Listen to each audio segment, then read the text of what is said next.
నల్లమల అడవుల రహస్యం. శివరాత్రి సమయంలో ఏ విధంగా మన పూర్వీకులు ఆ అడవుల్లో వెళ్లేవాళ్లు, ఏమేం సమస్యలు కాచుకొని ఉండేవి, ఒక్కొక్క సమస్యను ఎలా ఎదుర్కొనేవాళ్లు, అవన్నీ నేను మీకు విషయాలు వివరిస్తూ వీడియో పెట్టాను ఇతిహాసం ఛానల్లో. దయచేసి ఆ వీడియో చూడండి, నల్లమల రహస్యం వీడియో. ఆ వీడియో తాలూకు లింక్ ఈ వీడియో కింద డిస్క్రిప్షన్లోనూ పిన్ చేసి పెట్టిన మొట్టమొదటి కామెంట్లో ఇస్తూ ఉన్నాను. మర్చిపోకుండా ఆ వీడియో చూడండి, నల్లమల రహస్యం వీడియో ఇతిహాసం ఛానల్లో.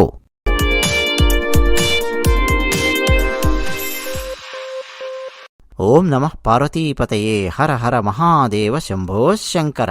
మహాశివరాత్రి కథ. శివపురాణం ఆధారంగా మనం ఈ వీడియోలో మహాశివరాత్రి కథ తెలుసుకోబోతూ ఉన్నాం. అన్నట్టు ఛానల్ ప్రేక్షకులందరికీ ఒకసారి నేను నమస్కరిస్తూ ఉన్నాను.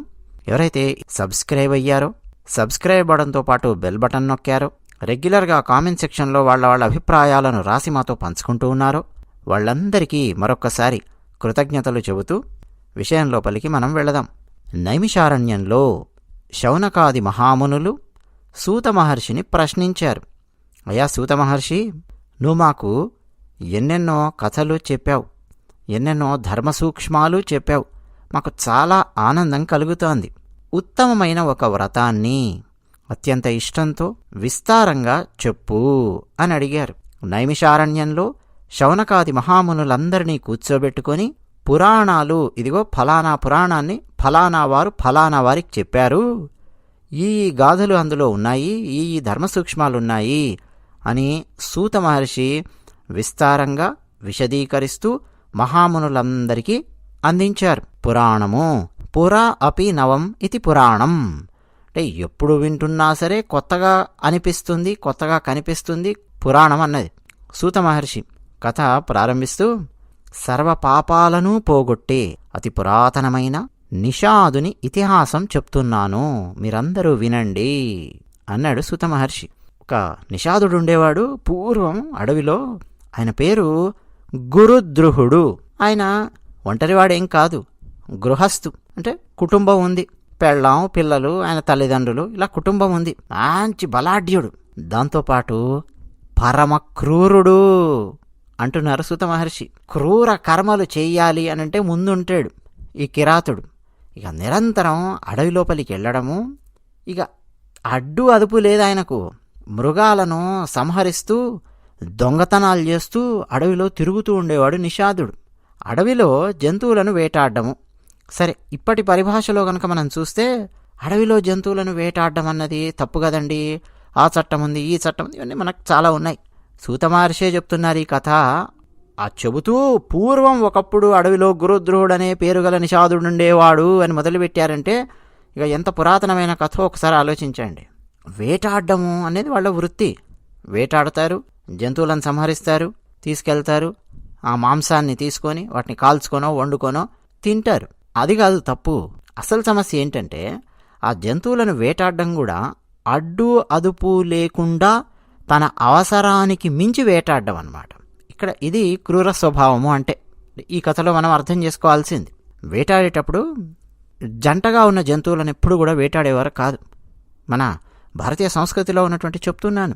వేటగాళ్ళు కావచ్చు, ఈ రాజులు కూడా మృగయా వినోదం అని చెప్పి వేటాడడానికి వెళ్ళేవాళ్ళు కదా. వీళ్ళందరికీ నియమాలు. ఆడ జంతువు మగ జంతువు కలిసి ఉన్నాయనుకోండి, ఒక పెంటి పోతు కలిసి ఉన్నాయి, శృంగారంలో ఉన్నాయి, వాటి మీద బాణం వేసేవారు కాదు. ఎందుకంటే చుట్టుపక్కల ఉన్న ప్రాంతాన్ని మొత్తం మరచిపోయి మైమరచిపోయి అవి ఆ క్రీడలో ఉంటాయి. ఆ సమయంలో వాటి మీద బాణం వేయడం అన్నది సరైన పద్ధతి కాదు. ఒక నియమం పెట్టుకునేవారు.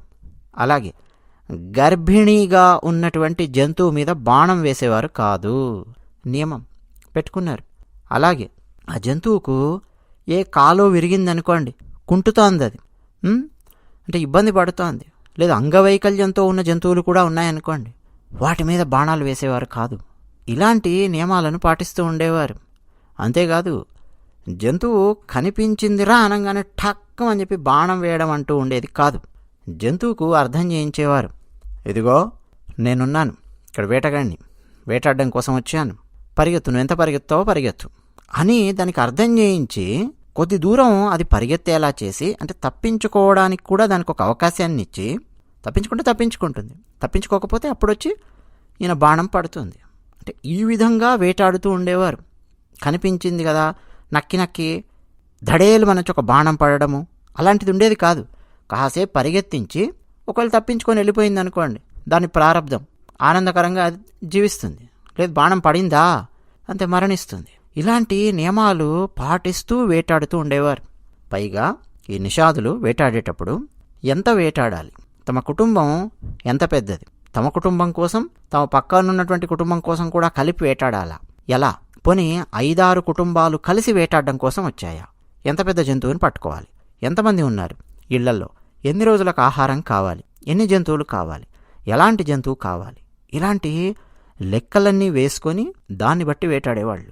వీళ్ళకు కావాల్సినంత ఆహారం దొరికిందనుకోండి, ఆ తర్వాత ఒక్క జంతువు మీద కూడా బాణం వేసేవారు కాదు.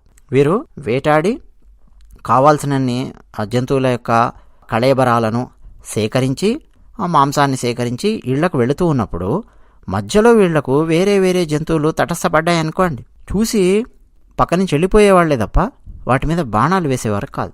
అంటే క్రూర స్వభావులు కాదు. వేటాడటం వాళ్ళ వృత్తి. అడవిలో ఉన్నారు, అడవి సంపద మీద ఆధారపడి జీవిస్తూ ఉన్నారు, వేటాడుతారు. కానీ అవసరానికి మించి మాత్రం వేటాడేవాళ్ళు కాదు. కానీ ఇప్పుడు మనం చెప్పుకుంటున్న గురుద్రోహుడు, ఇతను క్రూరుడు, క్రూర కర్మలు చేయడంలో మొట్టమొదటి స్థానంలో ఉంటాడు. అలాంటి కిరాతుడు ఈ గురుద్రోహుడు.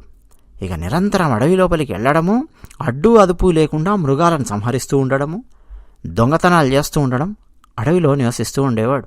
చిన్నప్పటి నుంచి పెద్ద అయ్యేంత వరకు మంచి కర్మలు అంటూ ఏవి చేయలేదు ఈ వేటగాడు. దుష్టత్వము, ఈ దుష్టుడు ఆ అడవిలో నివసిస్తూ ఉండేవాడు. ఒకరోజు పరమ పవిత్రమైన శివరాత్రి దినం వచ్చింది. అయితే అడవిలో ఉండేవాడు కదా, ఈయనకు తెలియదు, శివరాత్రి తెలీదు, శివుడు తెలియదు, పూజ తెలియదు, ఏమీ తెలియదు. అయితే ఆ రోజు శివరాత్రి రోజు ఉదయము ఈయన తల్లి, ఈయన తండ్రి, భార్య వీళ్ళందరూ ఈయన దగ్గరకు వచ్చారు. ఆకలి ఆకలి ఆకలి, ఇంకా బయలుదేరలేదేమిటి వేటాడడానికి, వెళ్ళు వెంటనే వేటాడడానికి వెళ్ళు, మాకు ఆహారం తీసుకురా అని చెప్పారు. సరే అని చెప్పి వెంటనే ఇతను ధనస్సు, బాణాలు ఇంకవన్నీ తీసుకొని ఇక మృగాలను చంపాలి అని అడవిలో బయటికి వచ్చాడు. తిరుగుతూ ఉన్నాడు. దైవ ఘటన వల్ల ఆ రోజు ఒక్క జంతువు కూడా ఇతనికి లభించలేదు. మామూలు సమయంలోన ఇష్టం వచ్చినట్టు జంతువులు కనిపిస్తాయి.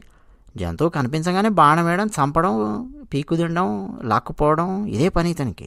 ఆ రోజు దైవవశాత్తు, ఎవరికి దైవవశాత్తు అంటే జంతువులకు, ఒక్క జంతువు కూడా ఇతనికి కనిపించలేదు, లభించలేదు. నెమ్మదిగా సూర్యుడు అస్తమించే సమయం వచ్చింది, సాయంత్రం అవ్వొస్తోంది. ఒక్కసారిగా దుఃఖం పొంగుకొచ్చింది. కిం కర్తవ్యం, ఏం చేయాలి, క్వ గంతవ్యం, ఎక్కడికి పోవాలి, ఏం చేయాలి, ఎక్కడికి వెళ్ళాలి, ఒక్క జంతువు దొరకట్లేదేంటి ఈరోజు. ఇంట్లో నా పిల్లలు ఉన్నారు, వృద్ధులైన నా తల్లిదండ్రులు ఉన్నారు, నా భార్య ఉంది, వాళ్ళకి ఆకలిగా ఉంది అని చెప్పి నన్ను పంపించారు ఉదయం. మామూలుగా ఎప్పుడు నేను బయటికి రాగానే ఒక 2-3 గంటల్లో ఏదో ఒక జంతువు దొరికి తీసుకొని వెళ్ళిపోయేవాడిని. మధ్యాహ్నం భోజనం చేసేవాళ్ళం అందరం కలిసి కూర్చొని. ఇప్పుడేమిటి సాయంత్రం అయింది, అసలు ఒక్క జంతువు కనిపించడం లేదు, జంతువు కనిపించే జాడ కూడా ఏది కనిపించడం లేదే, తిరిగి తిరిగి తిరిగి అలసిపోయాను అడవిలో అని ఆలోచిస్తూ ఉన్నాడు. అయితే జంతువు లభించలేదు కదా, అసలే శివరాత్రి. ఆ రోజు మొత్తం ఆయనకు తెలియకుండానే గురుద్రోహుడనే ఆ కిరాతుడు ఉపవాసం ఉన్నాడు. ఇలా కాదు, జంతువులు ఖచ్చితంగా మనకు దొరకాలి అంటే జంతువులు నీళ్లు తాగే స్థలానికి వెళ్ళాలి, అక్కడికి వెళ్ళి కాపు కాద్దాము అని చెప్పి అనుకున్నాడు. జంతువులండి అడవిలో కొన్ని స్థలాలుంటాయి, స్థావరాలుంటాయి. క్రూర మృగాలు ఒక సమయంలో వచ్చి నీళ్లు తాగుతూ ఉంటాయి. మామూలుగా శాఖామృగములు ఉంటాయి, అవి ఒక సమయంలో వచ్చి నీళ్లు తాగుతూ ఉంటాయి. జింకలు నీళ్లు తాగే సమయం ఒకటి ఉంటుంది. దాహం వేయంగానే పరిగెత్తుకొని వెళ్ళవు, చూసుకుంటాయి. క్రూర మృగాలు ఏమన్నా ఉన్నాయా? జంతువులకు నిరంతరం అదే పని కదండి. అడవిలో నిరంతరం భయంలో బతుకుతూ ఉంటాయి జంతువులు. ఎప్పుడు ఏ జంతువు వచ్చి తమ మీద దాడి చేస్తుందో తెలియదు, అది వాటి పరిస్థితి. ఇంకా అడవిలో ఒక చోట కొలను ఉంది. ఆ కొలను దగ్గరికి వెళ్ళి కాపు వేద్దాము అని చెప్పి అనుకున్నాడు. ఖచ్చితంగా ఒక జంతువు ఇక్కడికి వచ్చి తీరాల్సిందే, దాన్ని చంపేస్తాను, దాన్ని నా ఇంటికి, దాని కళేబరాన్ని నా ఇంటికి లాక్కొని వెళతాను అనుకున్నాడు. ఎక్కడ ఉండాలి అని చెప్పి చూస్తే అక్కడ అతనికి ఒక మారేడు చెట్టు కనిపించింది, బిల్వ వృక్షము. ఆ మారేడు చెట్టు మీదకి ఎక్కాడు. చాలా గుబురుగా ఉన్నాయి కొమ్మలు. ఆ బిల్వ వృక్షం ఎక్కి కొమ్మల మధ్యలో అక్కడ దాక్కొని చూస్తూ ఉన్నాడు. ఏ జంతువు వస్తుందా, ఎప్పుడు చంపుదామా, ఎప్పుడు తిందామా అని ఆలోచిస్తూ ఉన్నాడు. ఓ పక్కన ఆకలి, దప్పిక, నీళ్లు కూడా దాగకుండా తిరుగుతూ ఉన్నాడు. ఇక అప్పుడేమైంది అంటే, ఆ రాత్రి మొదటి యామములో ఒక లేడీ, అది కూడా ఆడ లేడీ, జింక, ఇంగ్లీష్ లేడీ కాదండోయ్, ఒక ఆడ జింక దాహంతో బాధపడుతూ చెంగున దూకుతూ అటు ఇటు చూసుకుంటూ ఆ నీటి దాకా వచ్చింది. ఇంకా తాగలేదు. అసలు జంతువు కనిపించగానే ఒక్కసారి అమ్మయ్యా, పొద్దటి నుంచి చూస్తూ ఉన్నాను, ఇప్పుడు కనిపించిందిరా జంతువు, వేద్దాం బాణము అని మెల్లిగా బాణం తీసి ధనస్సుకు సంధించాడు. ఈ లోపు ఏమైందంటే, అటు ఇటు కదిలాడు కదా, బాణం తీయడము, ధనస్సు తీయడము, పట్టుకోవడం, పెట్టడం. ఈ ప్రయత్నంలో అతను తెచ్చుకున్నటువంటి సొరకాయ బుర్ర, అందులో నీళ్లున్నాయి. ఆ నీళ్లు కాస్త కారి చెట్టు కింద పడ్డాయి. అలాగే చెట్టు మీద ఉన్నటువంటి మారేడు పత్రి, బిల్వ వృక్షపు ఆకులు చెట్టు కింద పడ్డాయి.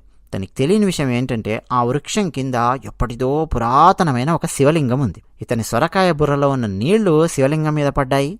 ఇతను కదలడం వల్ల ఆ ఆకులు శివలింగం మీద పడ్డాయి. బిల్వ పత్రములు. శివుని యొక్క ప్రథమ యామ పూజ సంపన్నమయ్యింది అన్నారు శివపురాణంలో. అంటే ఏమిటి, ఇతను ఉద్దేశపూర్వకంగా శివలింగానికి అభిషేకము చేయలేదు, ఆ బిల్వ పత్రములు సమర్పించలేదు, కదిలాడు అంతే. నీళ్లు పడ్డాయి, ఆకులు రాలాయి, అదే ప్రథమయామంలో జరగాల్సినటువంటి పూజ పూర్తయింది అన్నారు వేదవ్యాసుల వారు శివపురాణంలో. ఎప్పుడైతే జరిగిందో ఆ మహిమ వల్ల అతను చేసిన పాపములు వెంటనే తొలగిపోయాయి. అయితే ఇతను అటు ఇటు కదిలి ధనస్సుకు బాణం ఎక్కువ పెట్టాడు కదా, అసలే రాత్రి సమయం, పైగా ఆ జింకలు అవన్నీ కూడా చెవులు రిక్కించి వింటూ ఉంటాయి. ఎక్కడి నుంచి ఏ శబ్దం వచ్చినా సరే టక్కున వాటికి అర్థమైపోతుంది. వెంటనే ఆ శబ్దం విన్నది ఎటువైపు నుంచి వచ్చింది, అదిగో ఆ బిల్వ వృక్షము ఆ పైన ఎవరో ఉన్నారు, అక్కడి నుంచి శబ్దం వచ్చింది అని దీనికి అర్థమయ్యి కంగారు పడి అటు ఇటు చూసేవారు కిరాతుడు కనిపించాడు అన్నట్టండి. మొదటి యామము అన్నాం, మొదటి యామ పూజ పూర్తయ్యింది అని. జాము అని కూడా అంటాం, జాము రాత్రి అని చెప్పి పాటలు కూడా ఉన్నాయి కదా.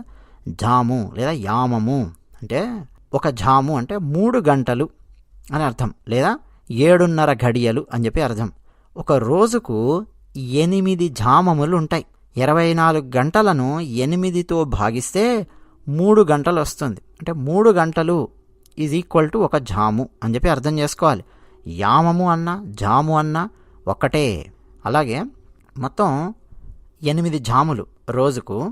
రాత్రి సమయాన్ని కనుక మనం తీసుకున్నామనుకోండి, అంటే సాయంత్రం 6 గంటల నుంచి రాత్రి 9 గంటల వరకు మొదటి జామము, లేదు మొదటి యామము, లేదు మొదటి జాము. రాత్రి 9 నుంచి అర్ధరాత్రి 12 వరకు రెండో జాము. అర్ధరాత్రి 12 నుంచి 3 గంటల వరకు మూడో జాము. ఉదయం అంటే ఆ రాత్రి ఉదయం అనుకోండి, 3 గంటల నుంచి సూర్యోదయం అయ్యే సమయం 6 గంటల వరకు 4వ జాము. రాత్రికి 4 జాములుంటాయి. 6 నుంచి 9, 9 నుంచి 12, 12 నుంచి 3, 3 నుంచి 6. ఇప్పుడు 6 నుంచి 9 మధ్యలో ఉన్నటువంటి మొదటి జాము పూజ ఇతనికి తెలియకుండానే పూర్తయ్యింది. ఇప్పుడు ఆ మృగం మాట్లాడుతోంది. కిం కర్తుమిచ్చసి వ్యాధ సత్యం వద మాగ్రత అని చెప్పి అంటుంది. ఏమంటుందా లేడీ అంటే, ఏ కిరాత, ఓ వ్యాధుడా, కిం కర్తుమిచ్చసి, ఏం చేస్తున్నావు నువ్వు, ఏమిటి, సత్యం వద, సత్యం పలుకు అని చెప్పి అంటోంది. అబద్ధం చెప్పక నిజం చెప్పు, ఏం చేయబోతున్నావు అని చెప్పి అంటోంది. సత్యం వద, ధర్మం చరా. ఇదంతా కూడా అండి వేద ధర్మము. గురువులు శిష్యులకు చెప్పేవారు. సత్యం వద, ధా కాదు దా. దాకు జటా ఉండదు. దండములో ఏ దా అయితే ఉంటుందో అది. ధనస్సులో ఉండే ధా కాదు, ధరణిలో ఉండే ధా కాదు, దండములో ఉండే దా. సత్యం వద అంటే సత్యమునే పలుకుము, ధర్మం చరా, ధర్మంగా చరించుము. ఇవి వీటికి అర్థాలు. తర్వాత కొంతమంది సత్యం వద తీసి వధ అని పెట్టి ఆ వాక్యాన్ని వధించడమే కాకుండా, సత్యాన్ని వధించడమే కాకుండా ఏంటంటో చేస్తున్నారు. అక్షరాలు మార్చితే అండి అర్థాలు మారిపోతాయి. తెలంగాణ ఆంధ్రప్రదేశ్ కలిసి ఉన్నటువంటి సమయంలో ఎక్కువగా వినిపిస్తూ ఉండేది. ఒక ముఖ్యమంత్రి గారు నాట్ అప్రూవ్డ్ అని చెప్పి వస్తే ఆ నాట్ పక్కన ఈ చేర్చి నోట్ అప్రూవ్డ్ అని పెట్టి ప్రభుత్వ అధికారులు గవర్నమెంట్ ఆర్డర్ను పాస్ చేశారు అన్నది ఒకటి బాగా వినిపిస్తూ ఉండేది. అంటే ఒక ఫైల్ ఉందనుకోండి, నాట్ అప్రూవ్డ్ అని చెప్పి ఆ ఫైల్ మీద రాశారు. అంటే ఈ ఫైల్లో ఉన్నటువంటివన్నీ మేము చదివాము, ప్రజలకు ఉపయోగపడేది కాదు, ఇది చాలా చాలా సమస్యలు ఉన్నాయి, నాట్ అప్రూవ్డ్ అంటే నేను దీనికి అప్రూవల్ ఇవ్వడం లేదు అని. ఆ నాట్లో టీ పక్కన ఈ చేర్చి నోట్ అప్రూవ్డ్ అని. నోట్ అనే పదానికి మళ్ళీ రకరకాల అర్థాలున్నాయి ఇంగ్లీష్లో. నోట్ చేసుకోండి, అప్రూవ్ చేశాను అని చెప్పి అర్థము. ఈ నోట్ అంటే ఈ ఫైల్ నేను అప్రూవ్ చేస్తున్నాను అని కూడా అర్థం. అలా మార్చేవారు. ఇంకో ఉదాహరణ ఇస్తాను. ఫిరోజ్ జహంగీర్ ఘాండీ అని చెప్పి ఒక ఆయన ఉన్నారు. ఆయన GHANDY, ఆయన ఇంటి పేరు ఘాండీ. అది కాస్త తీసేసి గాంధీ అని చెప్పి పేరు పెట్టుకున్నారు. గాంధీ అంటే మోహన్ దాస్ కరమ్చంద్ గాంధీ, మహాత్మా గాంధీ గారు అని చెప్పి మనం మాట్లాడుకునే గాంధీ గారు. గాంధీ అంటే ఘాండీ.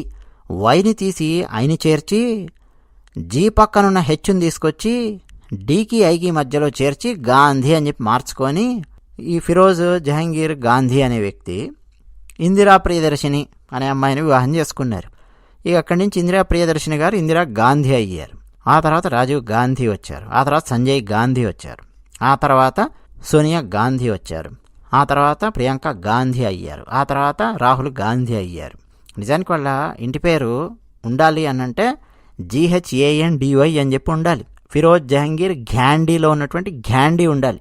అలా కాకుండా గాంధీ గారి పేరు పెట్టారు చేర్చుకొని ఫిరోజ్. ఇక అక్కడి నుంచి చాలామంది ఊళ్ళల్లో కూడా ఇందిరమ్మ అనగానే ఇందిరాగాంధీ మన గాంధీ గారి మనవరాలే కదా అని చెప్పి అంటూ ఉండేవాళ్ళు. నిరక్షరాస్యత ఎక్కువగా ఉండేది మన దగ్గర. మహాత్మా గాంధీ గారు అనగానే పులకరిస్తూ ఉండేవాళ్ళు. గాంధీ గారి మీద ఉన్న ఆ గౌరవంతో ఈ కుటుంబంలో గాంధీ అని చెప్పి పేరు కనిపించగానే గాంధీ గారికే ఏదో ఓటేస్తున్నామో అన్నట్టు తన్మయత్వంతో పులకరించిపోతూ ఓట్లు కొడుతూ ఉండేవాళ్ళు. అట్లా మీరు ఎక్కువ శాతం మీరు గమనించండి, గాంధీ అని చెప్పి పేరు పెట్టుకున్నటువంటి వాళ్ళు ఒకే పార్టీ ఎక్కువ కాలము మన భారతదేశాన్ని ఏలడం మనం చూడొచ్చు. అంటే ఒక 2 అక్షరాలు అటు ఇటు మార్చారంతే, ఘాండీ నుంచి గాంధీ అని. లేడీ మాట్లాడింది విని ముందు ఆశ్చర్యపోయాడు, మానవ భాషలో మాట్లాడుతుంది ఏంటి అని. ఆశ్చర్యంతోనే సమాధానం ఇచ్చాడు. సమాధానం కూడా ఎలా ఇచ్చాడో చూడండి.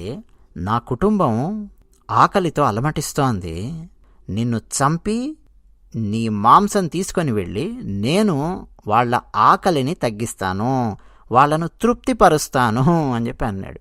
అంటే చూశారండి, తెలియకుండానే పూజ జరిగిపోయింది ఈయన వల్ల. మనసులో ఏదో తెలియని మార్పు వచ్చేసింది. అందుకే సమాధానం ఇలా ఉంది, ఏమని, నా కుటుంబం ఆకలితో ఉంది, నిన్ను చంపి నేను వాళ్లకు తృప్తి కలిగిస్తాను అంటున్నాడు. అంతకుముందు కనుక ఏమని ఉండేవాడంటే, నిన్ను చంపడం నా ధర్మం, నా ఇష్టం, నేను చంపుతాను, నేను చంపడానికే నువ్వు ఉన్నావు ఇక్కడ, నేను తినడానికే నువ్వు పుట్టావు, నా ఇష్టం, నేను బాణం వేస్తాను, నువ్వే నన్ను అడిగేది, ఫట్ అని చెప్పి బాణం కొట్టుండేవాడేమో.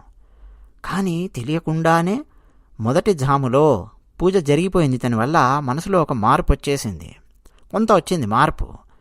అందుకని సమాధానం ఇస్తున్నాడు దానికి, నా కుటుంబం ఆకలితో ఉంది, నేను చంపి నేను వాళ్లకు తృప్తి కలిగిస్తాను అంటున్నాడు.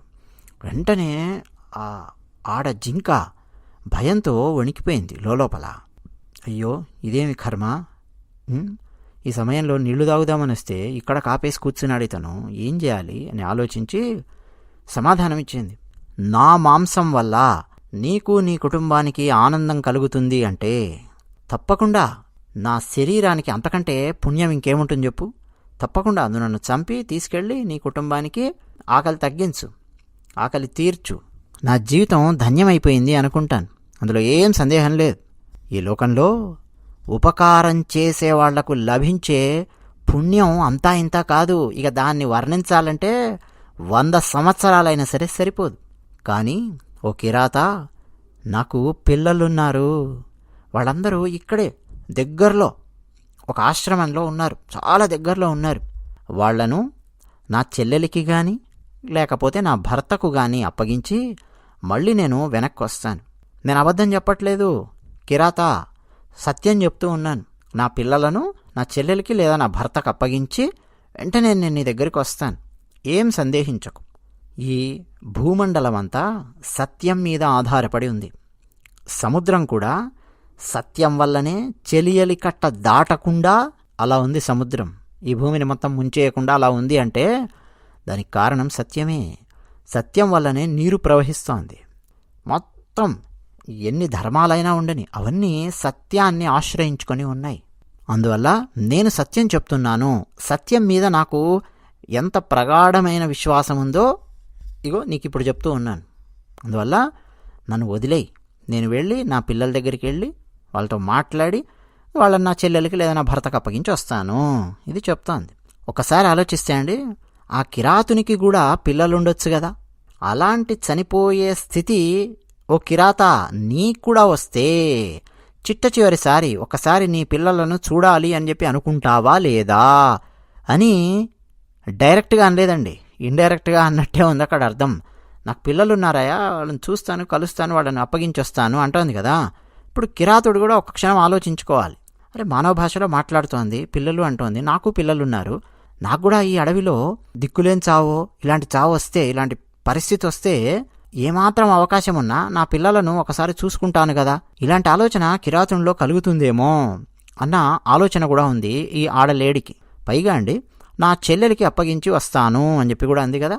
చెల్లెలు అంటే సవితి అని చెప్పి అర్థం. ఇక్కడ ఒక మగ జింకకు ఇద్దరు ఆడజింకలు జంట, అందులో ఒక జింక అన్నమాట ఇది. చెల్లెలు అంటే సవితి అని చెప్పి అర్థం చేసుకోవాలి. సవితి అనే పదం రాగానే గొడవ, పోట్లాటలు అని చెప్పి ధ్వనిస్తూ ఉంటుంది, కానీ కాదు.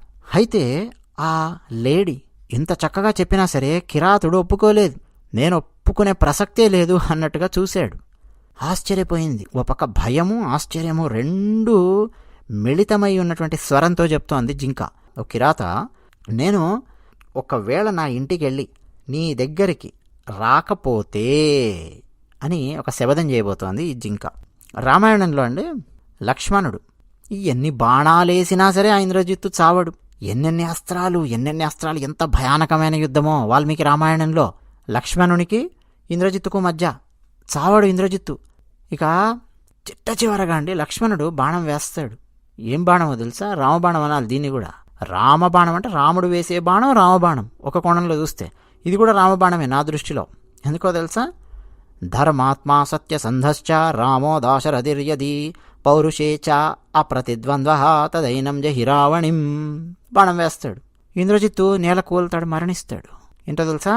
మా రాముడే గనక ధర్మపరుడు అయితే, సత్యసంధుడు అయితే, ఎదురులేని మహావీరుడే గనకైతే ఈ బాణం వెళ్ళి ఇంద్రజిత్తును కూల్చిపారేయాలి. ఈ బాణం దెబ్బకు ఇంద్రజిత్తు నేల కూలుతాడు అని బాణం వేస్తాడు. ఇప్పుడు ఇంద్రజిత్తును చంపింది ఎవరు? చూస్తే లక్ష్మణుడే.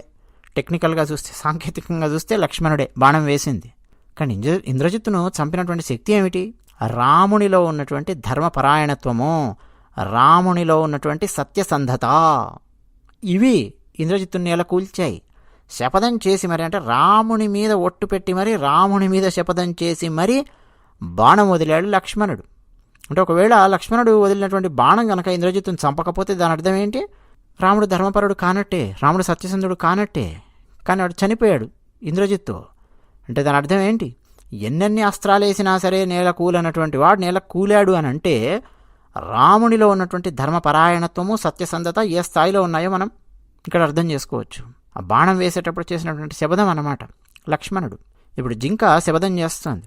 నేను ఇంటికి వెళ్ళి మళ్ళీ వెనక్కి రాని పక్షంలో 3 కాలాలలో సంధ్యావందనాన్ని వదిలేసి వేదాన్ని అమ్ముకొని బతికే బ్రాహ్మణుడు ఎలాంటి నరకానికి వెళతాడో, ఎలాంటి పాపాన్ని పొందుతాడో అలాంటి పాపాన్ని పొందుతాను నేను వెనక్కి రాకపోతే అంది. అంటే త్రికాల సంధ్యావందనం చేస్తూ ఉండేవాళ్ళు కదా. వేదాన్ని అమ్ముకొని జీవించొద్దండి ఎప్పుడు కూడా. బ్రాహ్మణులు వేదాన్ని అమ్ముకొని జీవించే వాళ్ళు ఉంటారు. ఇంత దారుణంగా ఉంటుంది కలియుగము అని పద్మపురాణంలో ఉంటుంది, మనకు భాగవతంలో ఉంటుంది. ఇలాంటి వాళ్ళు రాబోతున్నారు భవిష్యత్తులో అని. అంటే సంధ్యావందనాన్ని వదిలేసి వేదాన్ని నమ్ముకొని బతికే బ్రాహ్మణుడు ఎలాంటి పాపాన్ని పొందుతాడో అలాంటి పాపాన్ని పొందుతాను. రెండోది, తమ భర్తల మాటను కాదని ప్రవర్తించే స్త్రీలు ఎలాంటి పాపాన్ని పొందుతారో అలాంటి పాపాన్ని పొందుతాను అంది. వివాహమైన తర్వాత అండి చర్చించుకొని భార్య భర్త నిర్ణయాలు ఏంటో తీసుకుంటారు. ఇప్పుడు భర్త ఏదైనా చెబుతూ ఉంటే వెంటనే భర్త నోరు మోయించేసి, ఈ మధ్య ఆ ఇజం ఈ ఇజం చాలా ఇజములు ఇవన్నీ కూడా వచ్చాయి కదా, ఆ వాదాలు ఈ వాదాలు, భర్త ఏదైనా చెప్పినా కానీ వెంటనే నోరు మూసేలా చేయడము, ఇవన్నీ కొంతమంది చేస్తూ ఉంటారు. నిజంగా భర్తను ఆపాల్సినవి ఖచ్చితంగా కొన్ని ఉంటాయండి, అడ్డుకోవాల్సినవి ఉంటాయి. ఉదాహరణకి భర్త మద్యపానానికి బానిస అవుతున్నాడు అనుకోండి, అడ్డుకోవాల్సిందే. ఏ ధూమపానానికో బానిస అవుతూ ఉన్నాడు, అడ్డుకోవాల్సిందే, చెప్పాల్సిందే. వ్యసనాల బారిన పడుతున్నాడు, చెప్పాల్సిందే. కానీ భర్త ఏదైనా ఇంట్లో చిన్న చిన్న నిర్ణయాలు ఏదైనా తీసుకుంటున్నాడు అనుకోండి, ఏదైనా చెప్పాడు అనుకోండి, లేదు తన ఆత్మగౌరవానికి సంబంధించిన విషయాలు ఏదైనా చెప్పాడు అనుకోండి, వద్దు ఫలానా చేయొద్దు, ఫలానా చేస్తే బాగుంటుంది, మన కుటుంబానికి మంచిది, ఏదో చెప్పాడు, వెంటనే భర్త మాటను కాదని వ్యవహరించడం. ఇలాంటి వారు ఎలాంటి పాపాన్ని పొందుతారో అని చెప్పింది. మరో శపథం చేసింది, చేసిన ఉపకారాన్ని మరిచేవాడు ఎలాంటి పాపాన్ని పొందుతాడో, అలాగే శివుని యందు భక్తి లేనివాడు, అలాగే ద్రోహం చేసేవాడు, ధర్మాన్ని ఉల్లంఘించేవాడు, విశ్వాసఘాతకుడు, మోసగాడు, ఇట్లా ఒక్కొక్కరు చెప్పుకుంటూ వచ్చింది ఎలాంటి పాపాన్ని పొందుతారో. నేను అలాంటి పాపాన్ని పొందుతాను వెనక్కి గనక రాకపోతే అని ఇలా ఎన్నెన్నో శపథాలు చేస్తూ అక్కడే నిలబడింది. అప్పట్లో అంటే అంటే అంటే మదర్ ప్రామిస్సు, అమ్మతోడు, నాన్నతోడు, గాడ్ ప్రామిస్సు, ఇలా ఎవరు అనేవారు కాదండి. ఒక శపథం చేయడం అంటే దైవాన్ని మధ్యలోకి తీసుకురాకపోయినా సరే దైవం ఈ శపథానికి సాక్ష్యము అన్నట్టుగా శపథం చేస్తూ ఉండేవారు. పదే పదే ప్రతి పనికిమాలిన దానికి శపథాలు చేస్తూ ఉండేవాళ్ళు కాదు. ఈ శపథం తప్పితే ఈ నరకానికి నేను పోతాను అనేది అంతర్లీనంగా అక్కడ దాగి ఉండేది. శపథానికి అంత విలువ ఉండేది. అప్పుడు ఈ కిరాతునికి విశ్వాసం కుదిరింది. ఆహా, ఇన్ని శపథాలు చేసింది, సత్యం గురించి మాట్లాడింది, ధర్మం గురించి మాట్లాడింది, కాబట్టి పాపభీతి ఉంది ఈ జింకకు, సరే ఇంటికెళ్ళు అని చెప్పి అన్నాడు. అంటే వెళ్ళి మళ్ళీ వెనక్కి వస్తుంది ఈ జింక అన్న నమ్మకం కలిగింది కిరాతునిలో. ఇక ఇప్పుడు ఆనందంతో అసలు ఎందుకు వచ్చింది అక్కడికి, నీళ్లు తాగడానికి కదా, నీళ్లు దాగి ప్రశాంతంగా తన నివాస స్థానానికి వెళ్ళిపోయింది. ఇక నిద్ర లేకుండా అలా చూస్తూ ఉన్నాడు. తర్వాత కాసేపు అయ్యాక ఆ ఆడ లేడీ యొక్క చెల్లెలు, అంటే సవతి అనుకోండి, చెల్లెలు, అరే ఇంకా మా అక్క రాలేదేమిటి అని బాధపడి వెతుక్కుంటూ సరే నీళ్లను తాగుదాము అని ఇక్కడికి వచ్చింది. ఎవరు? ఈ వెళ్ళిపోయినటువంటి జింక యొక్క చెల్లెలు. అరే ఇంకేదో జింకొచ్చిందే అని ఈ కిరాతుడు బాణం ఎక్కువ పెడదామని మళ్ళా ప్రయత్నాలు చేస్తున్నాడు. మళ్ళీ ఇంతకు ముందులాగానే ఇప్పుడు కూడా ఇతనికే తెలియకుండా ఇతని సొరకాయ బుర్రలో ఉన్న నీళ్లు చెట్టు కింద ఉన్న శివలింగం మీద పడ్డాయి. ఆ చెట్టుకున్న మారేడు పత్రి శివలింగం మీద పడింది. దాంతో ఆ కిరాతునికి తెలియకుండా సమస్త దుఃఖాల నుంచి ఉపశమనాన్ని కలిగించే ఆ పరమశివుని యొక్క ద్వితీయ యామ పూజ పూర్తయింది. ఇప్పుడు ఆ లేడీ అది చూసింది కిరాతుని. ఏ కిరాత, ఏం చేస్తున్నావు అని చెప్పింది. వెంటనే అంతకుముందు మొదటి జింకకి ఎలా సమాధానం ఇచ్చాడో ఇప్పుడు అలాగే సమాధానం ఇచ్చాడు. మా ఇంట్లో వాళ్ళు ఆకలితో ఉన్నారు, నిన్ను చంపి తీసుకెళ్ళి వాళ్ళ ఆకలి తీరుస్తాను అని సమాధానం ఇచ్చాడు. ఇప్పుడు మృగ్యువాచ, ఇప్పుడు ఈ రెండవ ఆడ జింక ఏమంటోంది, ఓ వేటగాడా, నేను ధన్యురాలనైపోయాను. విను, నేను ధరించిన ఈ దేహం ఈ రోజుతో సఫలమయ్యింది. ఈ శరీరం అనిత్యమైనది, ఎప్పుడు పోతానో తెలియదు. అలాంటిది పరోపకారం చేసి మరణించాననుకో, ఆనందమే ఆనందం. కానీ ఇంటి దగ్గర నాకు చిన్న చిన్న పిల్లలున్నారు, వాళ్ళని నా భర్తకు అప్పగించి నేను మళ్ళీ తిరిగి నీ దగ్గరకు వస్తాను అంది. ఇలా సమాధానం ఇయ్యగానే కిరాతుడు అన్నాడు, లేదు నేను నీ మాట అంగీకరించను, నిన్ను ఇప్పుడు చంపడం తథ్యం, అందులో మరో మాటే లేదు, చంపుతాను అంటున్నాడు. ఇక వెంటనే ఈ ఆడ జింక శపథం చేయడం మొదలెట్టింది. ఓ కిరాతుడా, నేను చెప్పే మాట విను, నేను గనక తిరిగి రాకపోతే నేను నీకిచ్చిన మాట తప్పడం వల్ల నా పుణ్యం మొత్తం నువ్వు లాక్కుంటావు అంది. అంటే ఏమిటి, నేను ఇంటికి వెళ్ళి గనక మళ్ళీ ఇక్కడికి రాకపోతే ఇప్పటి వరకు నా జీవితంలో నేను ఏ పుణ్యాలైతే చేసుంటానో అవన్నీ కూడా నువ్వు లాగేసుకుంటావు, నీకు ట్రాన్స్ఫర్ అయిపోతాయి అంటుంది. అంటే విష్ణు సహస్రనామాలు చదివింది అనుకోండి ఈ జింక, పుణ్యం వచ్చింది దీనికి, అది మొత్తం ఈయనకు ట్రాన్స్ఫర్ అవుతుంది. లేదు శివార్చన చేసింది, ఆ పుణ్యం మొత్తం ఈయనకు ట్రాన్స్ఫర్ అయిపోతుంది. లేదు అడవుల్లో ఏ మహర్షిలో వేదాధ్యయనం చేస్తూ ఉంటే కూర్చొని ప్రశాంతంగా విన్నదనుకోండి వాళ్ళ ఆశ్రమాలలో, ఆ పుణ్యం మొత్తం ఇతనికి వెళ్ళిపోతుంది. ఇదన్నమాట చేసినటువంటి మొట్టమొదటి శపథం. పెళ్లి చేసుకున్న ఆ భార్యను వదిలేసి ఇంకో స్త్రీ యొక్క పొందును కోరుకునే వ్యక్తి ఏ పాపాన్నైతే పొందుతాడో అలాంటి పాపాన్ని నేను పొందుతాను ఒకవేళ నేను గనక వెనక్కి రాకపోతే అంది. ఈ లెక్కనండి టీవీ సీరియల్స్లో ఇప్పుడు ఎక్కువ శాతం భర్తల పాత్రలు ఇక ఇదే బాపతు. టీవీ సీరియళ్ళ నిండా అవే కదండి. ఆశ్చర్యం ఏంటంటే ప్రేక్షకులు అలాగే చూస్తూ ఉంటారు, మహిళా ప్రేక్షకులు మరీ ఎక్కువగా చూస్తుంటారు. భర్త ఇంకొక ఆమె, భర్త ఇంకొక ఆమె. పోనీ ఒక సీరియల్లో ఏదో ఉంది అనుకుంటే సరే, ఎక్కువ శాతం సీరియళ్ళ నిండి అవే అండి మన తెలుగు సీరియళ్లలో. అదే ఆశ్చర్యం. భార్య ఆమెను వదిలేసి ఇంకో స్త్రీ యొక్క పొందును కోరుకునే వ్యక్తి ఏ పాపాన్ని అయితే పొందుతాడో అలాంటి పాపాన్ని నేను పొందుతాను వెనక్కి రాకపోతే అంటోంది. తర్వాత వేద ధర్మం సముల్లంఘ్య కల్పితేన చ యో వ్రజేత్. వేద ధర్మాన్ని వదిలిపెట్టి కల్పిత ధర్మాల వెంట పడేవాడికి ఏ పాపం అయితే వస్తుందో అలాంటి పాపాన్ని పొందుతాను అంటోంది. రెండు చెప్పాలండి. మొదటిది, మన దగ్గర వేద ధర్మము కాకుండా వేదము కాని ధర్మములు, కల్ట్ ఫాలోయింగులు రకరకాలుగా ఏమిటేమిటో వచ్చి చేరాయి హిందూ ధర్మంలో.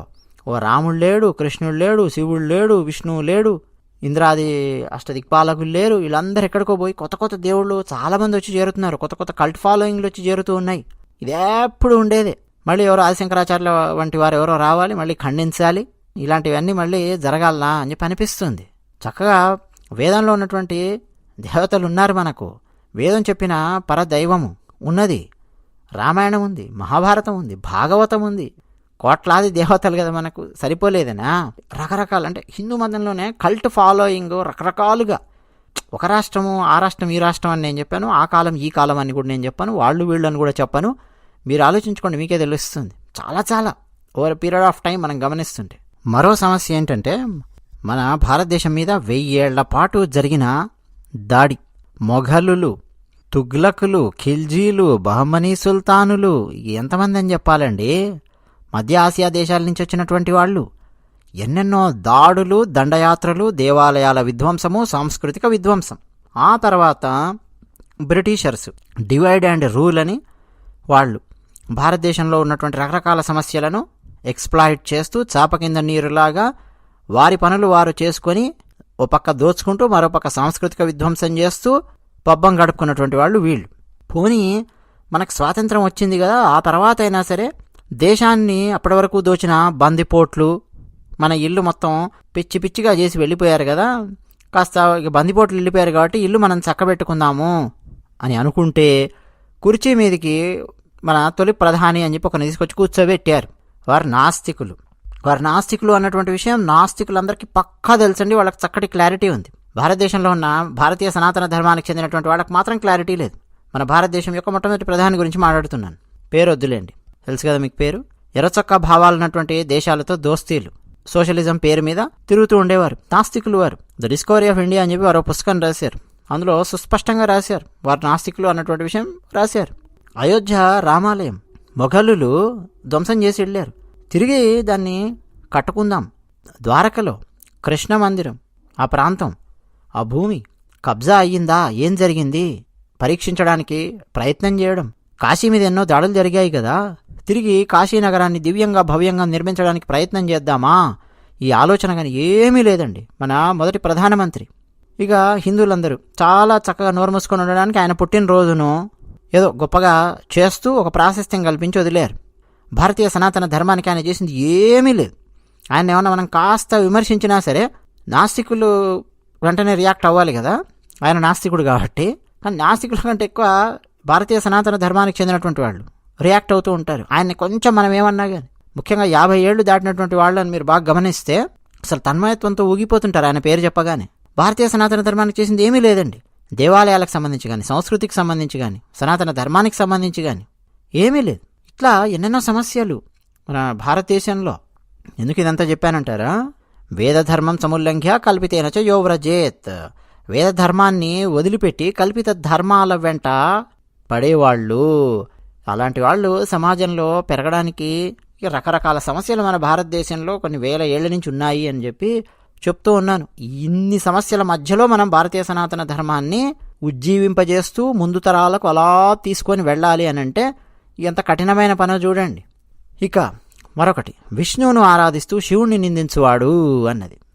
ఇక్కడ శివుణ్ణి ఆరాధిస్తూ విష్ణువుని నిందించిన, విష్ణువుని ఆరాధిస్తూ శివుణ్ణి నిందించిన, ఒకరిని ఆరాధిస్తూ మరొకరిని నిందించిన అది దోషం. నిందించవలసినటువంటి అవసరం ఎందుకు ఉందండి? మన భారతదేశంలో ఇలాంటి సమస్యలు కూడా అప్పుడప్పుడు పుట్టాయి. ఒక 1000 ఏళ్ల క్రితము ఇలాంటి సమస్యలు ఉండేవి. నేను ఫలానా దైవాన్ని పూజిస్తున్నాను కాబట్టి ఇక మిగతా వాళ్ళను నిందించడం, ఇలా కూడా కొద్దిమంది చేస్తూ ఉండేవారు. అవి కూడా తప్పే. మనకు మా గురువు గారు చెప్తూ ఉంటారు కదా, స్వీయ ఆరాధన సర్వ ఆదరణ, వర్షిప్ యువర్స్ రెస్పెక్ట్ అదర్స్. ఇదే చెప్పారు. నీది నువ్వు పూజించుకో, నువ్వు పాటించు, ఇతరులకు సంబంధించిందని గౌరవించు. ఇది మనం తెలుసుకోవాల్సింది, నేర్చుకోవాల్సింది. నాకండి మన భూకైలాస్ సినిమా, అందులో ఒక సంఘటన గుర్తొస్తుంది, ఒక సీన్ పాతది. రామారావు గారు, నాగేశ్వరరావు గారు ఉన్నటువంటి భూకైలాస్. ఎందుకు ఆ సినిమా అంటే, ఆ సినిమాలో ఏ పైత్యాలు లేవండి. గోకర్ణ క్షేత్ర మహిమ ఎలా ఉందో దాదాపు యథాతథంగా ఆ సినిమాలో తీశారు. ఆ తర్వాత వచ్చినటువంటి చాలా సినిమాలలో, రకరకాల సినిమాలలో పాండవులను తక్కువ చేస్తూ, కౌరవులను ఎక్కువ చేస్తూ, రాముని తక్కువ చేసి రావణాసురుని ఎక్కువ చేస్తూ రకరకాల పైత్యాలు ఏంటంటే రుద్దారు. కానీ అంతకుముందు పాత తరం దర్శకులు తీసినటువంటి సినిమాలలో ఇలాంటి పైత్యాలు ఏమి ఉండేవి కావు. గోకర్ణ క్షేత్ర మహిమ చాలా చక్కగా చూపించారు భూకైలాస్ సినిమాలో, పాత భూకైలాస్. అందులో రావణాసురుడు తన తల్లి కైకసి దగ్గరకు వచ్చి నిలబడి శ్రీమన్నారాయణుడిని దూషిస్తూ ఉంటాడు. నారాయణుడిని నాశనం చేస్తాను అని చెప్పి ఖడ్గం వర నుండి ఇలా తీయబోతాడు. అప్పుడు అతని తల్లి కైకసి పాత్ర, బహుశా హేమలత గారు అనుకుంటాను ఆ నటీమణి, ఆమె ఎక్స్ప్రెషన్ చూడాలి. కొంత భయము ఉంటుంది, కోపం కొడుకు మీద. రావణ, నిన్ను కన్న నాటి నుండి ఏ భయంకరమైన భావన నీ మనసులోకి రాకూడదు అని రేయింబవళ్ళు తపస్సు చేస్తున్నానో ఆ భావన నీలో రానే వచ్చింది. ఆ మాట మర్చిపోనాయనా అంటుంది. అంటే శ్రీమన్నారాయణుడి మీద ఏదో దండయాత్ర చేస్తాను, ఏదో ఆయన చంపుతాను అని చెప్పి దూషిస్తుంటాడు కదా, భయంకరమైన భావన అది, నీ మనసులోకి రానివ్వకు అని చెప్పి చెప్తుంది. వెంటనే అతను రావణాసురుడు అమ్మా అంటాడు. వెంటనే ఆమె కైకసి, ఆ విష్ణువుతో విరోధం పెట్టుకునే వీరాది వీరులైన దానవ చక్రవర్తులందరూ ధ్వంసమైనారు. హరిద్వేష దావానలానికి నీ శరీరాన్ని ఆహుతి చేయొద్దు. శివుణ్ణి స్వీకరించినట్టే భక్తితో విష్ణువును సేవించి చిరాయుమంతుడివి కానాయన అంటుంది. ఇక రావణాసురుడి ప్రేలాపనలు ఇవన్నీ మనకు చాలా చూపిస్తారు అన్నట్టండి. ఇప్పుడు మనం రావణాసురునికి సంబంధించి ఎందుకు గుర్తు చేసుకున్నామంటారా? పూర్తిగా ఈ కథ వినండి. ఈ కథ వింటే మీకే అర్థమైపోతుంది. రావణాసురుని మనం గుర్తు చేసుకోలేదు ఎందుకు, రామాయణానికి సంబంధించి మనకు రాముల వారిని మనం గుర్తు చేసుకోవడానికి ప్రయత్నం చేస్తాము. ఇదే కథలో వస్తారు రాముల వారు కూడా, చూద్దురు కానీ కథ మొత్తం వినండి, అర్థమవుతుంది. ఇలాగే అండి, అటు విష్ణు భక్తులు శివుణ్ణి ద్వేషించడం కానీ, ఇటు శివభక్తులు విష్ణువుని ద్వేషించడం కానీ అది కూడదు. నింద అనేది కూడదు, ఇది మనం తెలుసుకోవాలి. అలాగే శివనింద అనగానే మనకు దక్షయజ్ఞం గుర్తొస్తుంది. దక్షుడు ఎలా శివనింద చేస్తాడు, ఆ తర్వాత వీరభద్రుడు ఎలా వస్తాడు, ఏం చేస్తాడు, ఏమవుతుంది దక్షయజ్ఞం, అదంతా కూడా మనం అక్కడ చూడొచ్చు. శూన్యతిథి నాడు తల్లిదండ్రుల క్షయాహ కర్మను చేసేవాడు, దుఃఖాన్ని కలిగించి ఆపై పరుషంగా మాట్లాడేవాడు ఎలాంటి పాపాన్ని పొందుతారో నేను గనక తిరిగి రాకపోతే అలాంటి పాపాన్ని పొందుతాను అంటోంది జింక. ఇన్ని శపథాలు చేసిన తర్వాత కిరాతుడు వెంటనే ఆహా ఎంత అద్భుతంగా మాట్లాడింది, ఇన్ని శపథాలు చేసింది, ఖచ్చితంగా ఇది వెనక్కి వచ్చేలాగే ఉంది అని, సరే నువ్వు ఇంటికి వెళ్ళు అని వదిలేశాడు. అంతకుముందు అయితే ఈ క్రూరకర్ముడు వదిలే ప్రసక్తే లేదు. ఇప్పుడు తనకు తెలియకుండానే శివార్చన చేశాడు కాబట్టి మనసులో ఇలాంటి భావన కలిగింది.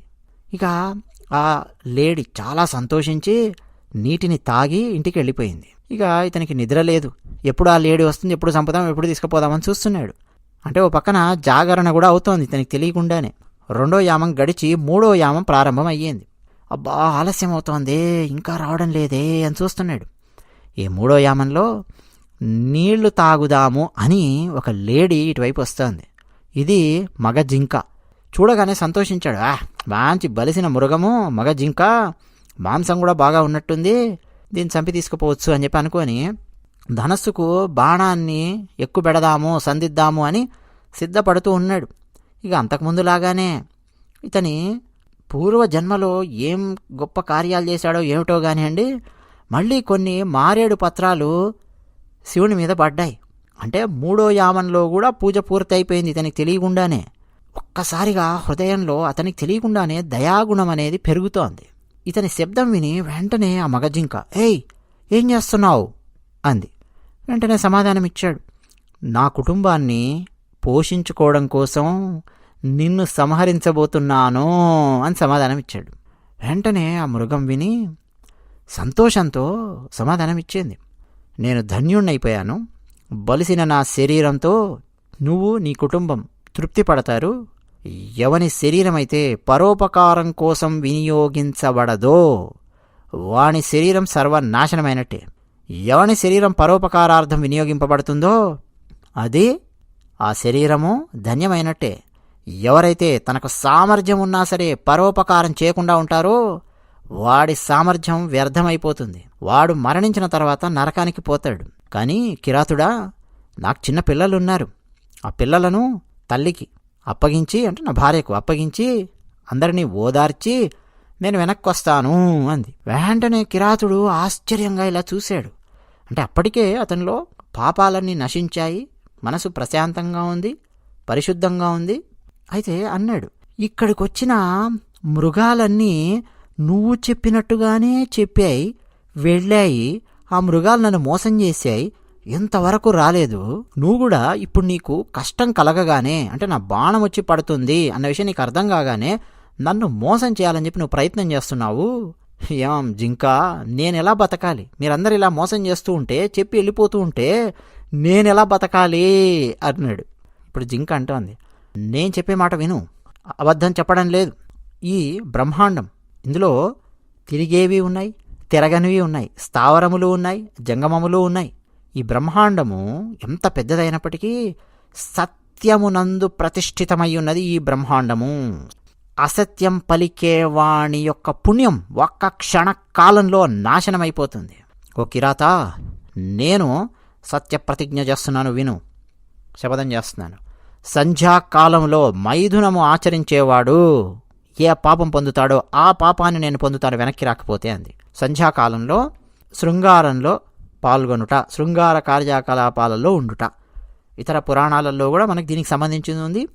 హిరణ్యాక్షుడు, హిరణ్యకశిపుడు వీళ్ళు ఎలా పుట్టారు అన్నది ఒకసారి మనం చూస్తే మనకు అర్థమైపోతుంది. సాయం సంధ్యా సమయంలో వీళ్ళ తల్లిదండ్రులు, అంటే అసుర సంధ్యా సమయంలో వీళ్ళ తల్లిదండ్రులు శృంగారంలో పాల్గొన్నారు.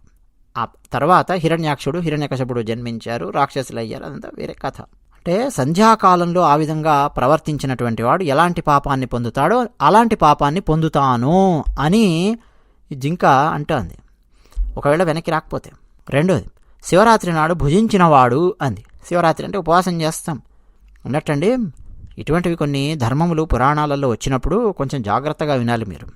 ఎందుకంటే వృద్ధులు ఉంటారు, డయాబెటీస్, బీపీలు, హృద్రోగాలు, రకరకాల అనారోగ్యాలు, సమస్యలు ఉంటాయి కదా. అలాంటి వాళ్ళు కూడా తీవ్రంగా వింటూ ఖచ్చితంగా నేను ఈరోజు ఉపవాసం కఠినంగా ఉండాలేమో, ఈరోజు పూర్తిగా నేను నిద్రపోకూడదేమో, ఈ విధంగా పొరపాటున కూడా ఆలోచించకండి. ఆరోగ్యం బాగుందా లేదా అన్నది చూసుకోండి. మనకు భగవద్గీతలో శ్రీకృష్ణ పరమాత్మ సాధకుని లక్షణాలు ఎలా ఉండాలి, ఉపవాసం ఎలా చేయాలి, దానికి సంబంధించి చాలా చాలా లోతైన విషయాలను అందించి మనల్ని తరింపజేశారు కృష్ణ పరమాత్మ. అందుకని ఉపవాసం చేసేటప్పుడు కూడా ఎలా చేయాలి, ఏమిటి అనేది మీ ఇంట్లో ఉన్న పెద్దవాళ్ళని కూడా అడిగి తెలుసుకుంటూ ఉండండి. ఒక పక్క నాకు డయాబెటీస్ ఉందండి, సరైన సమయానికి ఆహారం గనక పడకపోతే శరీరంలో రకరకాల మార్పులు వస్తాయి, సమస్య వస్తుంది, కళ్ళు తిరిగినట్టు అవుతుంది అన్నారనుకోండి. ఇక వాళ్ళు కఠినమైన ఉపవాసం ఉండి మరింత తీవ్రమైన సమస్య కొని తెచ్చుకోవడం అన్నది ఎప్పుడు కూడా సరైన పద్ధతి కాదు. ఆ విషయం గుర్తుపెట్టుకోండి. మీ ఆరోగ్య పరిస్థితులు ఏమిటి అవన్నీ చూసుకొని దాన్ని బట్టి ఉపవాసాలు, దీక్షలు, వ్రతాలు ఇవన్నీ చేయడానికి ఉండడానికి ప్రయత్నం చెయ్యండి. అందుకే అండి, శక్తి సామర్థ్యాలు ఉన్నప్పుడే ఏమేం చేయాలో అవన్నీ కూడా చేయడానికి ప్రయత్నం చేయాలి అన్నారు పెద్దలు. కఠినమైన ఉపవాసాలు అవన్నీ ఉండలేని వాళ్ళు ఇప్పుడు వింటున్నారు కదా. శివరాత్రి కథ, శివపురాణం ఆధారంగా మనం మాట్లాడుతున్నాం, చక్కగా వింటున్నారు కదా. శివుని మహత్యం వింటూ ఉన్నాం కదా, చెప్పుకుంటూ ఉన్నాం కదా. ఆ విధంగా వచ్చే పుణ్యాన్ని మీరు పొందుతారు. అసత్య సాక్ష్యమును పలికినవాడు, అంటే కోర్టులలో దొంగ సాక్ష్యాలు చెప్తుంటారు కదా, ఇలాంటి వాళ్లకు ఎలాంటి పాపం వస్తుందో అలాంటి పాపం వస్తుంది వెనక్కి కనుక రాకపోతే. దాచిపెట్టమని ఇచ్చిన సొమ్మును అపహరించేవాడికి ఎలాంటి పాపం వస్తుందో అలాంటి పాపం వస్తుంది నాకు అంటుంది. అంటే మూసేసిన చిట్ ఫండ్ సంస్థలకు, అంటే ఏది ప్రజల యొక్క డబ్బు ఎగ్గొట్టి, అలాగే కస్టమర్స్ యొక్క సొమ్ముతో పారిపోయి మూసిపడేసినటువంటి బ్యాంకులు, అలాగే ఇళ్లలో కూడా కొంతమంది ఇది దాచిపెట్టండి అని చెప్పిస్తూ ఉంటారు. అది తీసుకొని వీళ్ళు వాడేసుకొని అబ్బే నువ్వు నాకు ఎప్పుడు ఇచ్చావు అంటూ ఉంటారు. ఇలాంటి వాళ్ళు ఎలాంటి పాపాన్ని పొందుతారో, అంటే పరుల సొమ్మును ఆశించిన వారు, అపహరించిన వారు ఎలాంటి పాపాన్ని పొందుతారో అలాంటి పాపం. సంధ్యావందనం లేని బ్రాహ్మణుడు అన్నారు. బ్రాహ్మణుడు అంటేనే సంధ్యావందనం చెయ్యాలి. సంధ్యావందనం లేని బ్రాహ్మణునికి ఎలాంటి పాపం వస్తుందో, అలాగే శివనామం ఉచ్చరించని నోరుకు ఎలాంటి పాపం వస్తుందో. భగవన్నామ స్మరణ అనేది చాలా కీలకం. చాలా సందర్భాలలో మనం మాట్లాడుకుంటూ ఉంటాం.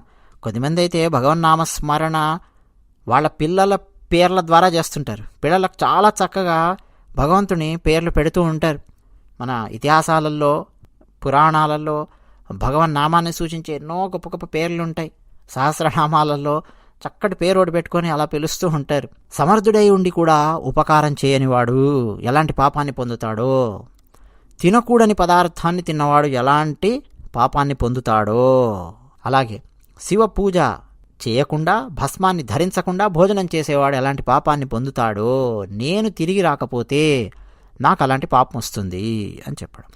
ఒక్కొక్కసారి అండి ఇలాంటివి వింటూ ఉన్నప్పుడు, మేము ఫలానా సాంప్రదాయానికి చెందిన వాళ్ళమండి, మేము ఫలానా ధరిస్తూ ఉంటాము, మేము శాక్తేయులము, లేదు మేము వైష్ణవులము, లేదు మేము స్కందుణ్ణి ఆరాధిస్తాము, మేము ఇలా ధరిస్తాము, లేదు మేము మధ్వలము, మేము ఈ విధంగా బొట్టు మేము ధరిస్తాము, తులసిమాల ధరిస్తాము, లేదు మేము ఫలానా అయోధ్య రాముల వారినే మేము పూజిస్తూ ఉంటాము, చందనంతో ఉన్నటువంటి బొట్టు ఈ విధంగా ధరిస్తాము, రకరకాలు చెప్తూ ఉంటారు కదా.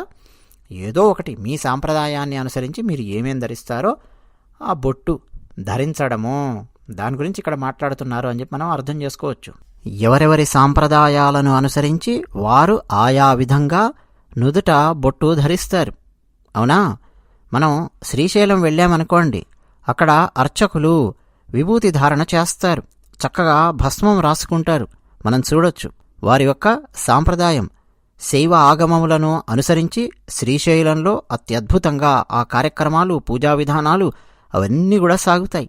అదే తిరుమల శ్రీ వెంకటేశ్వర స్వామి వారి దేవాలయం మనం తీసుకున్నామనుకోండి, వైఖానసము అక్కడ పాటిస్తారు.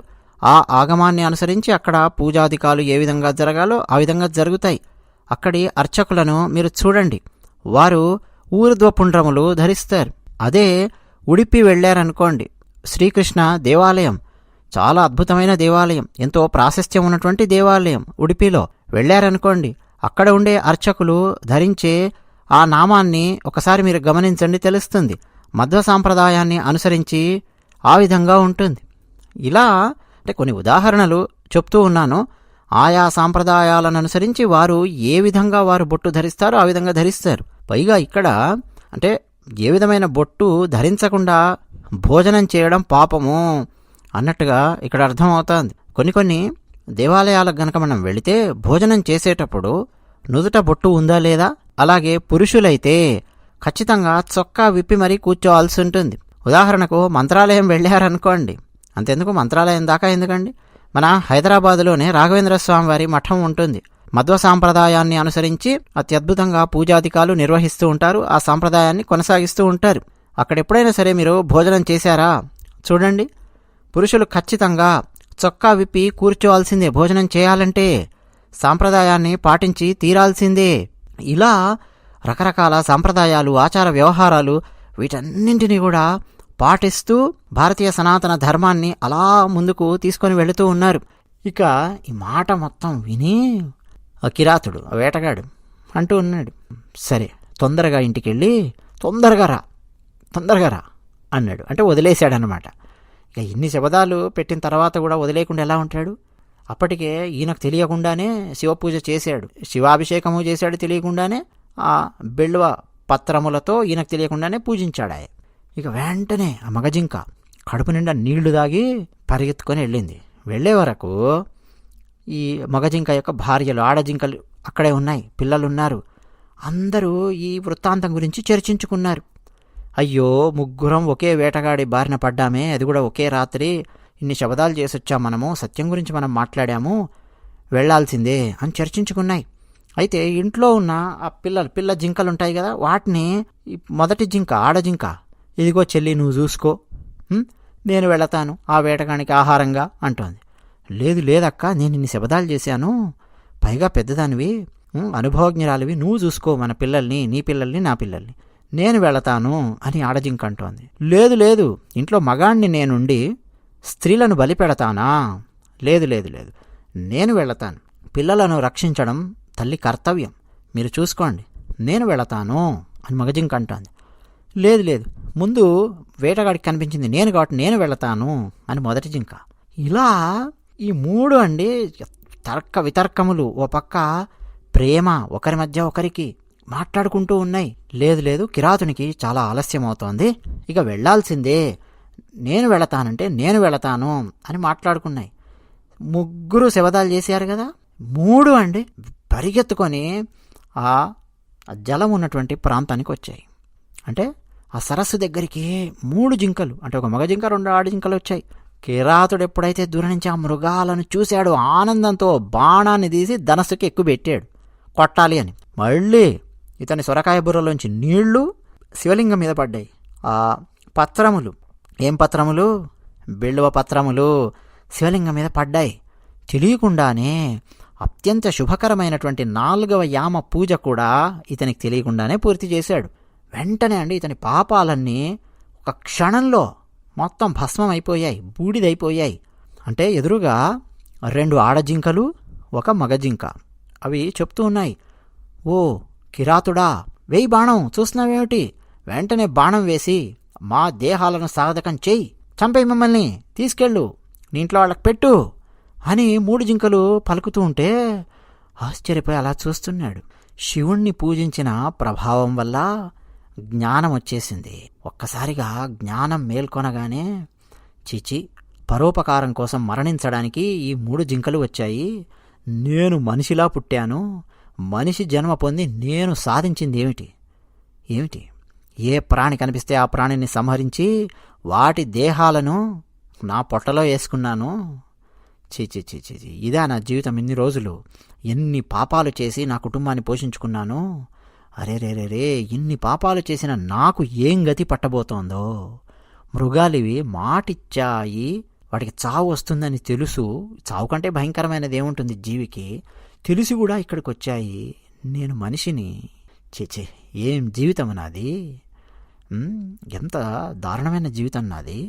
పుట్టినప్పటి నుంచి ఇప్పటి వరకు ఎన్ని పాపాలు నేను చేశాను, దొంగతనాలు చేశాను, ప్రాణులను చంపి తిన్నాను. ఇప్పుడు ఆలోచిస్తుంటే నాకు అర్థమవుతోంది, సత్యం కోసం చావడానికి కూడా సిద్ధమయ్యాయి ఇవి. నేను వేరే జంతువులు వీటన్నిటిని చంపి తిని బతికినటువంటి వాడిని నేను, అడ్డు అదుపు లేకుండా అని. ఇది జ్ఞానం. ఈ జ్ఞానం వచ్చి సమాపన్నో బాణం సంహారయం సదా, బాణాన్ని ఉపసంహరించాడు, వెనక్కి తీసుకున్నాడు. ఇక బాణం వేయడం లేదు అన్నాడు. ఒక వాక్యం అన్నాడండి, చూడండి, గమ్యతాం చ మృగశ్రేష్ఠ ధన్యాస్త ఇది చాబ్రవీత్. ఓ శ్రేష్టమైన మృగములారా, ధన్యజీవులు మీరు, సత్యం కోసం నిలబడ్డారు, వెళ్ళండి, ఆనందంగా జీవించండి, వెళ్ళండి అన్నాడు. ఈ మాట అన్నాడో లేదో, ఈ మాట కోసం ఎదురు చూస్తున్నాడు పరమశివుడు. అన్నాడో లేదో ఈ కిరాతుడు వెంటనే ఇత్యుక్తే చ తదా తేన ప్రసన్న శంకరస్తదా పూజితం చ స్వరూపం హి దర్శయామాస సమ్మతం. పరమశివుడు అక్కడ ప్రత్యక్షమయ్యాడు. శివలింగం ఉన్నది అక్కడ ప్రత్యక్షమయ్యాడు. ఎలా ప్రత్యక్షమయ్యాడు మనకు అర్థం కావాలి కదా.